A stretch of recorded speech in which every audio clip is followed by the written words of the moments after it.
방콕의 태양은 끈적한 열기를 뿜어내며 금빛 사원들의 첨탑을 달구고 있었다. 매캐한 향냄새와 달콤한 과일향, 분주한 툭툭 소리가 뒤섞인 카오산 로드의 아침 공기를 가르며 엘라라 벤스는 낡은 카메라를 어깨에 둘렀다. 22살, 미국에서 온 사진학과 교환학생인 그녀의 검은 단발머리 사이로 몇 가닥의 파란색 브릿지가 자유분방하게 빛났다. 그녀의 눈은 지금 막 깨어난 도시의 혼란스러운 아름다움 넘어 더 깊은 무언가를 찾고 있었다. 졸업작품 주제, 그것은 아직 안개 속이었다. 며칠 후 엘라라는 방콕 왕궁 앞에서 숨막히는 광경과 마주했다. 찌는 듯한 더위에도 미동 없이 서 있는 왕실 근위병들. 그들의 새하얀 제복과 금빛 견장, 칼같이 다려진 바지 주름은 인간이 아닌 조각상처럼 보였다. 특히 한 근위병, 그의 이름표에는 아난중사라고 적혀 있었다.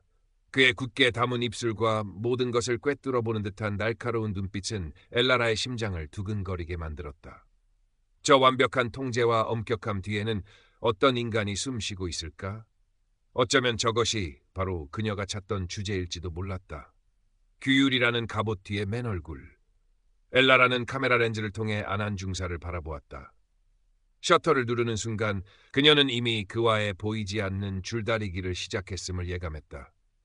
첫 시도는 조심스러웠다. 엘라라는 관광객들 사이에 섞여 멀리서 아난중사의 모습을 담았다.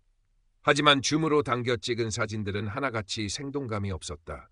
마치 박물관의 밀랍 인형을 찍은 듯 그의 인간적인 온기는 조금도 느껴지지 않았다.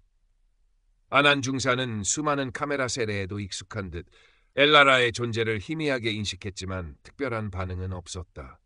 근처에서 과일 주스를 팔던 노인 솜차이 씨가 간간히 이쪽을 흘깃거렸으나 그의 시선 역시 무심해 보였다. 다음 날 엘라라는 좀 더 과감해지기로 마음먹었다.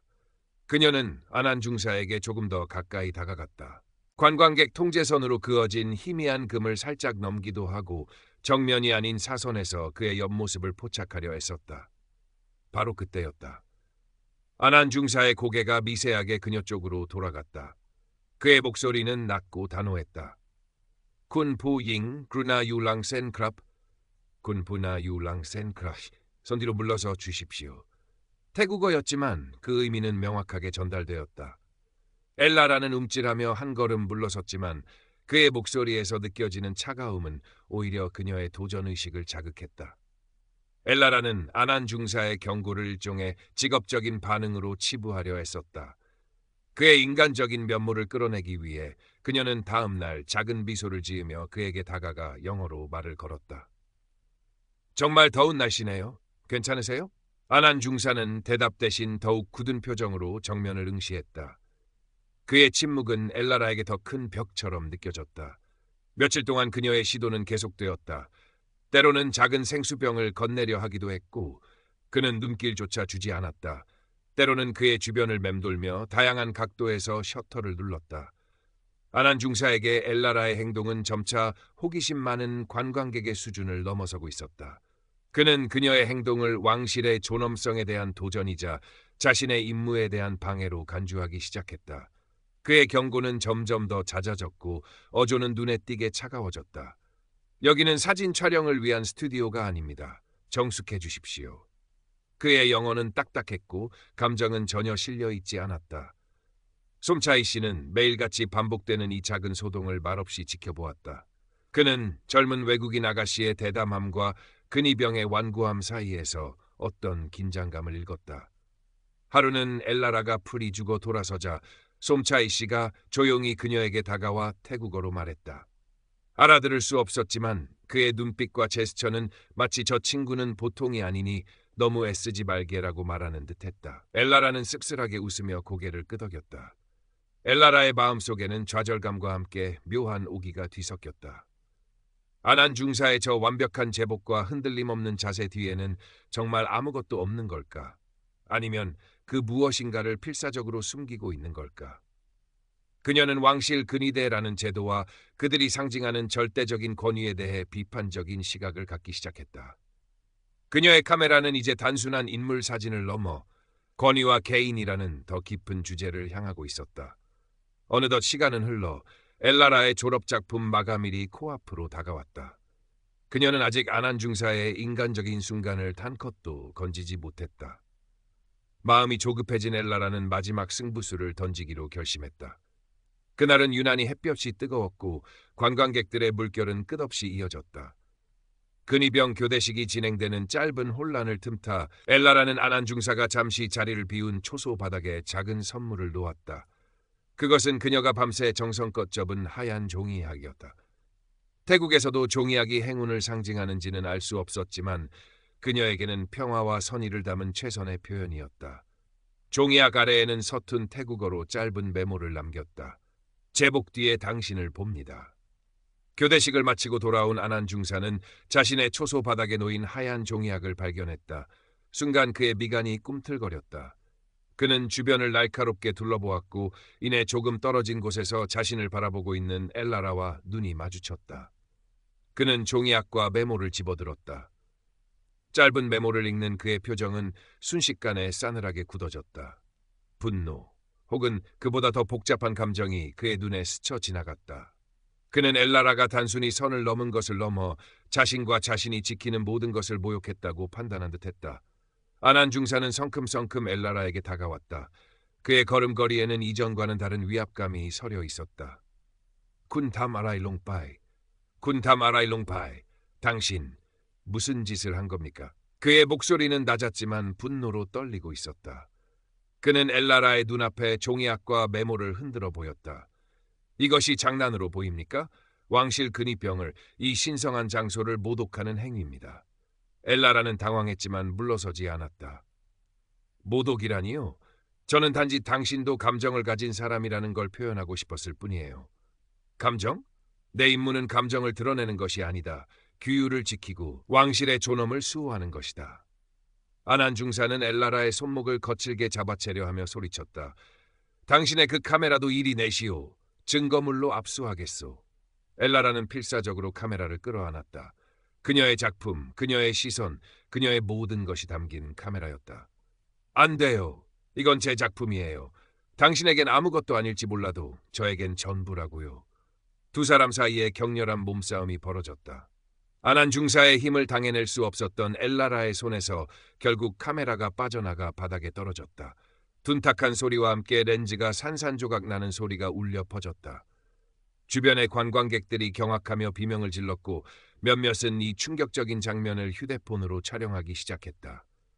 바로 그때 솜차이 씨가 조용히 그들 사이로 다가왔다. 그는 안한 중사의 팔을 가볍게 잡으며 낮은 목소리로 말했다. 펄에어크랍 군타한, 펄에어크랍. 그만하면 됐습니다. 군인 양반. 그의 태국어는 부드러웠지만 단호한 힘이 실려 있었다. 저 아가씨는 세상을 좀 다르게 보고 싶었을 뿐이요. 악의는 없었을 거요.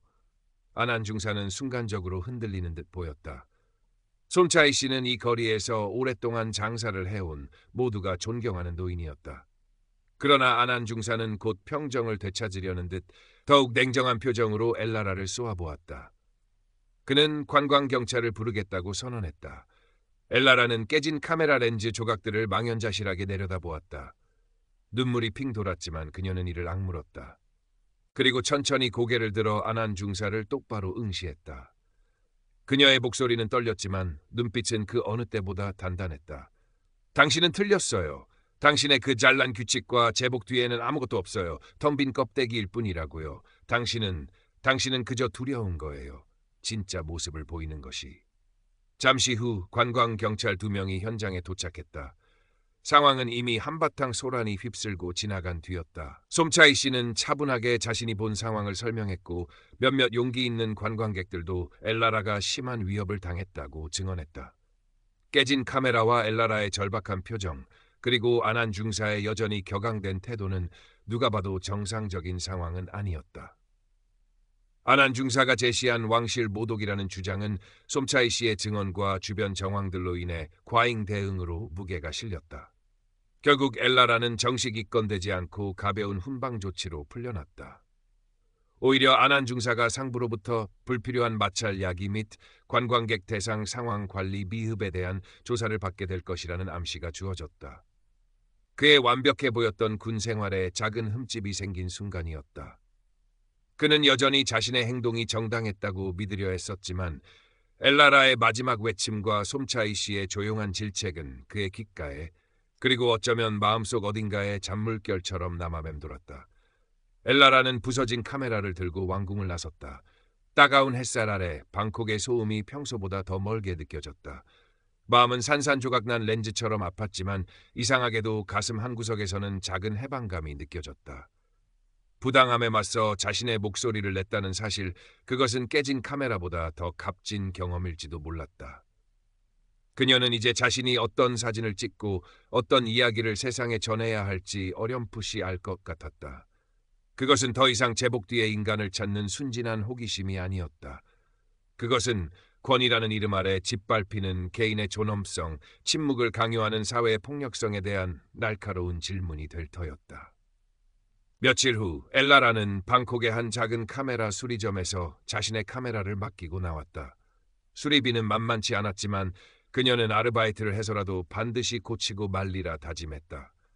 그녀는 작업실 책상 위에 깨진 렌즈 조각 하나를 올려두었다. 그것은 실패의 증거가 아니라 새로운 시작을 알리는 투명한 파편이었다. 그녀는 스케치북을 펼쳐 그날의 아난 중사를, 그리고 솜차이 씨의 깊은 눈빛을 그리기 시작했다. 시간이 흘러 엘라라는 방콕의 뒷골목, 분주한 시장, 평화로운 사원에서 살아가는 사람들의 진짜 표정을 카메라에 담기 시작했다. 때로는 그들의 고단한 삶의 무게가, 때로는 소박한 행복이 렌즈를 통해 그녀에게 말을 걸어왔다. 어느 날 오후 그녀는 우연히 왕궁 근처를 지나게 되었다. 여전히 많은 관광객들이 근위병 교대식을 지켜보고 있었다. 그곳에는 아난 중사도 예전과 다름없이 서 있었다. 엘라라는 잠시 그를 바라보았다. 그의 표정은 여전히 엄격했지만 아주 미세하게, 아주 짧은 순간 그의 시선이 허공 어딘가를 향하는 듯했다. 마치 무언가를 생각하는 것처럼. 엘라라는 작게 미소 지으며 발길을 돌렸다. 그녀의 카메라는 이제 더 넓은 세상을 향해 열려 있었다. 그리고 그녀는 알고 있었다. 진정한 이야기는 언제나 사람들의 마음속에 숨 쉬고 있다는 것을.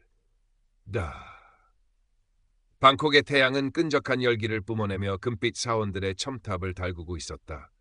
매캐한 향냄새와 달콤한 과일향, 분주한 툭툭 소리가 뒤섞인 카오산 로드의 아침 공기를 가르며 엘라라 벤스는 낡은 카메라를 어깨에 둘러왔다.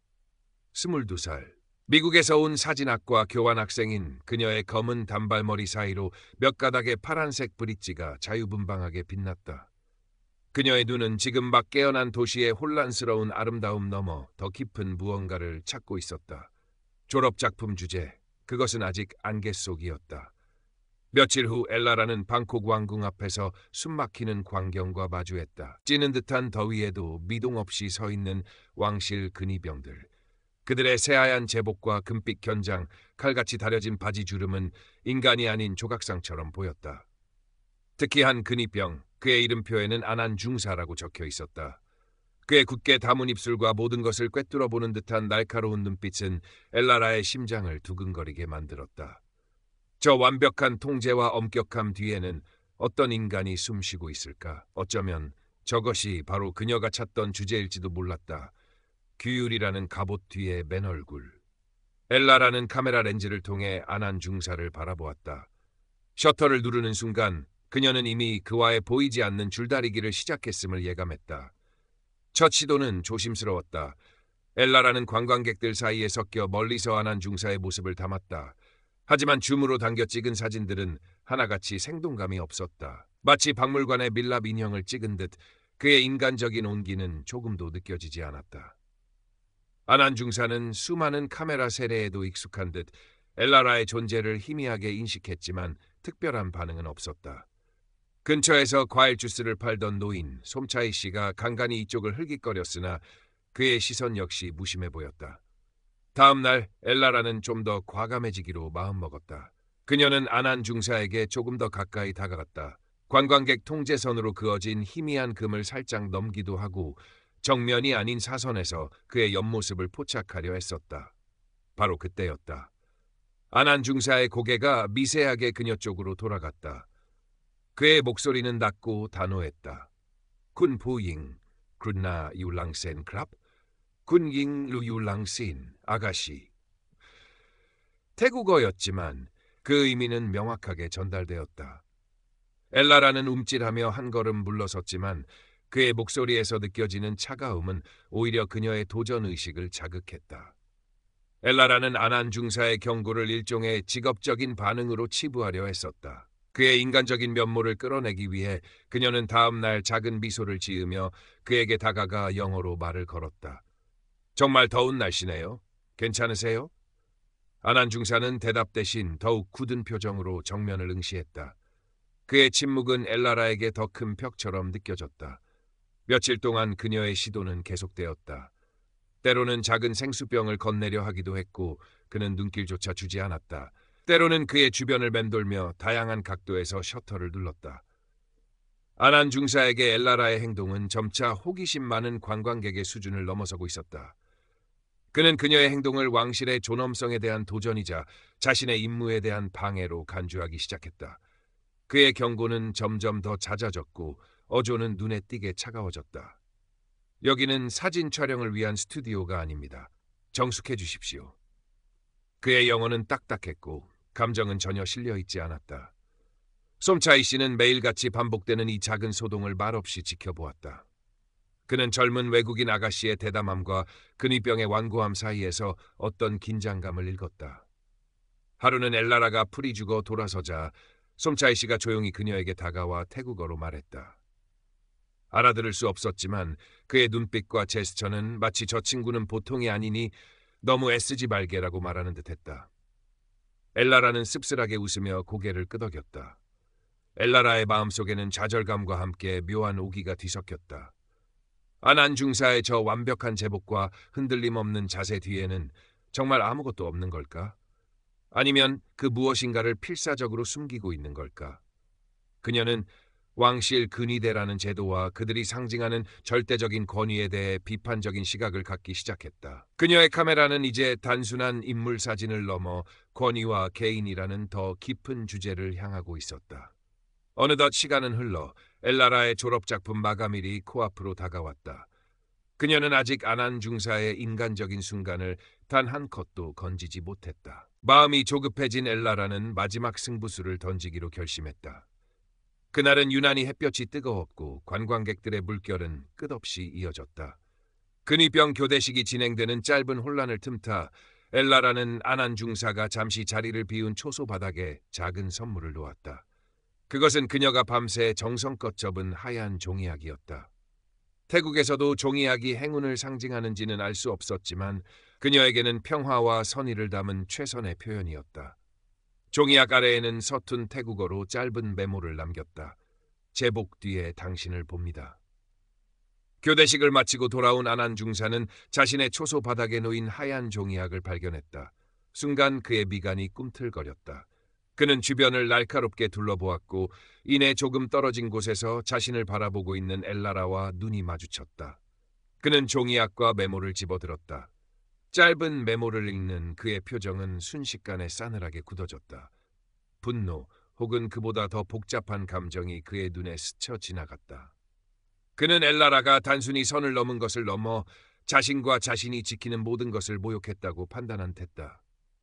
아난 중사는 성큼성큼 엘라라에게 다가왔다. 그의 걸음걸이에는 이전과는 다른 위압감이 서려 있었다. 군 타마라이 롱파이, 당신 무슨 짓을 한 겁니까? 그의 목소리는 낮았지만 분노로 떨리고 있었다. 그는 엘라라의 눈앞에 종이약과 메모를 흔들어 보였다. 이것이 장난으로 보입니까? 왕실 근위병을, 이 신성한 장소를 모독하는 행위입니다. 엘라라는 당황했지만 물러서지 않았다.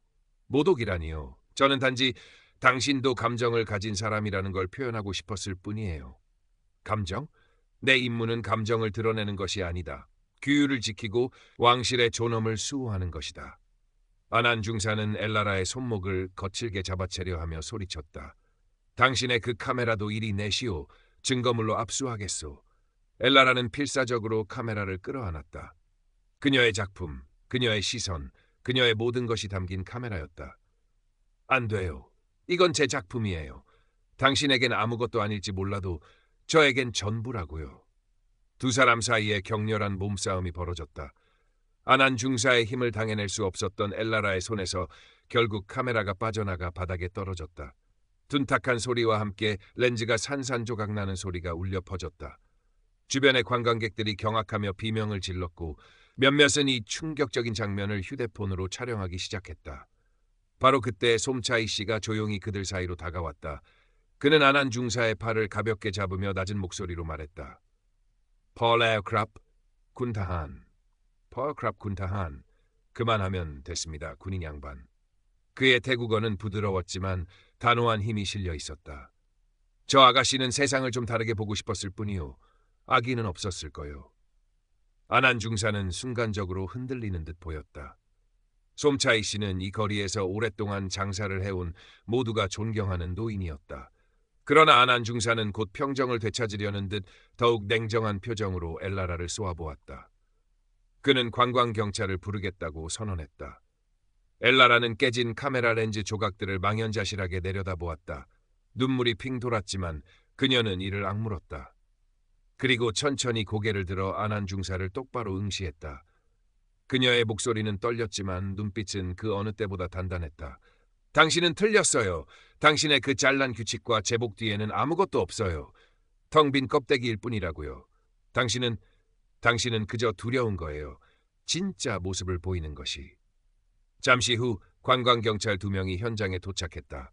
상황은 이미 한바탕 소란이 휩쓸고 지나간 뒤였다. 솜차이 씨는 차분하게 자신이 본 상황을 설명했고 몇몇 용기 있는 관광객들도 엘라라가 심한 위협을 당했다고 증언했다. 깨진 카메라와 엘라라의 절박한 표정, 그리고 아난 중사의 여전히 격앙된 태도는 누가 봐도 정상적인 상황은 아니었다. 아난 중사가 제시한 왕실 모독이라는 주장은 솜차이 씨의 증언과 주변 정황들로 인해 과잉 대응으로 무게가 실렸다. 결국 엘라라는 정식 입건되지 않고 가벼운 훈방 조치로 풀려났다. 오히려 아난 중사가 상부로부터 불필요한 마찰 야기 및 관광객 대상 상황 관리 미흡에 대한 조사를 받게 될 것이라는 암시가 주어졌다. 그의 완벽해 보였던 군 생활에 작은 흠집이 생긴 순간이었다. 그는 여전히 자신의 행동이 정당했다고 믿으려 했었지만 엘라라의 마지막 외침과 솜차이 씨의 조용한 질책은 그의 귓가에, 그리고 어쩌면 마음속 어딘가에 잔물결처럼 남아 맴돌았다. 엘라라는 부서진 카메라를 들고 왕궁을 나섰다. 따가운 햇살 아래 방콕의 소음이 평소보다 더 멀게 느껴졌다. 마음은 산산조각 난 렌즈처럼 아팠지만 이상하게도 가슴 한구석에서는 작은 해방감이 느껴졌다. 부당함에 맞서 자신의 목소리를 냈다는 사실, 그것은 깨진 카메라보다 더 값진 경험일지도 몰랐다. 그녀는 이제 자신이 어떤 사진을 찍고 어떤 이야기를 세상에 전해야 할지 어렴풋이 알 것 같았다. 그것은 더 이상 제복 뒤의 인간을 찾는 순진한 호기심이 아니었다. 그것은 권위라는 이름 아래 짓밟히는 개인의 존엄성, 침묵을 강요하는 사회의 폭력성에 대한 날카로운 질문이 될 터였다. 며칠 후 엘라라는 방콕의 한 작은 카메라 수리점에서 자신의 카메라를 맡기고 나왔다.